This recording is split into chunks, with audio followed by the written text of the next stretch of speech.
এসে পৌঁছেছি তারেবিরে, চলে আসছি সিকিমে।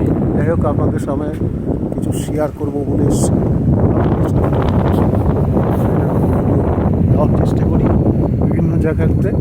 আজকে যে জায়গাটা আসছি, এই প্রচণ্ড হাওয়া হচ্ছে, কারণ হচ্ছে তারেবির। এদিকে সূর্যি মামা খুব সুন্দর হচ্ছে, দেখ সূর্য মামাকে দেখা যায় না, এই চলছে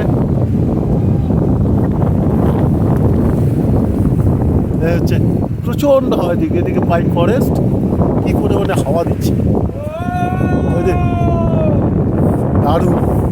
এদিকে আমার কলিগ আসছে, সেই চিৎকার করছে,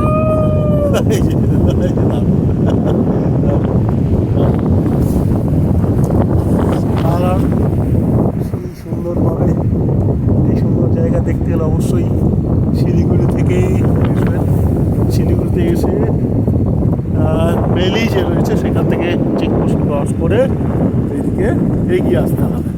তারেবির বললে পরে রাস্তা পেয়ে যাবে, কারণ পার্সোনাল গাড়ি নিয়ে আসতে পারেন, ভাড়া করে আসতে পারেন। জায়গাটা দেখার জন্য অবশ্যই পুরো ভিডিও দেখবেন, ভালো লাগবে। বিশেষ করে এই জায়গাটা অসাধারণ। দার্জিলিং আর সিকিম রাজ্যে গোটাটাই পাহাড়ের উপরে, যার কারণে পর্যটনের মানচিত্রে অনেকটা জায়গা করেছে। এটা ছোট জায়গা, অর্থাৎ এখানে তারেবিরে যে পাহাড়ের আকার, একদিকে গাছপালা নেই, শুধু ঘাস, এই পাহাড়টা শুধু ঘাস, আর এটা পুরো খাড়া। এই ভিউটা ওই জন্যই, নিচের যে ভিউটা সেটা পুরোটাই দেখা যায়, ওদিকে কালিম্পং গেল, তিস্তা এগুলো দেখা যায়। এই জন্যই এর জায়গাটা খুব সুন্দর। এখানে এইভাবে সিঁড়ির স্টেপ করা আছে, রাস্তাটা সিঁড়ির স্টেপ রয়েছে বেশিরভাগটাই, কেননা উপর থেকে নিচে একটা ডাউনে আসতে হয়, যার কারণে দেখুন পুরোটাই সিঁড়ির উপরে, ভীষণ সুন্দর। এই জায়গাগুলো একটু কুয়াশা, শীতের দিন এখানে কুয়াশা ভরা রয়েছে, পুরোটা এভাবে দেখানো সম্ভব নয়, ব্যাখ্যা আমরা অবশ্যই দেখাবো, দেখতে থাকুন, আপনাদের ভালো লাগবে।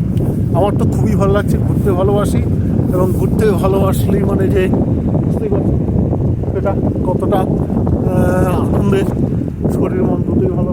যাই হোক, সেই জন্য এসেছি। এবং দুদিকটা দেখেন, এই দিকটা ধীরে ধীরে এগিয়ে যাবো, আরও দেখাবো, আসুন দেখুন। বিশেষ করে এবার ব্যাক ক্যামেরাতে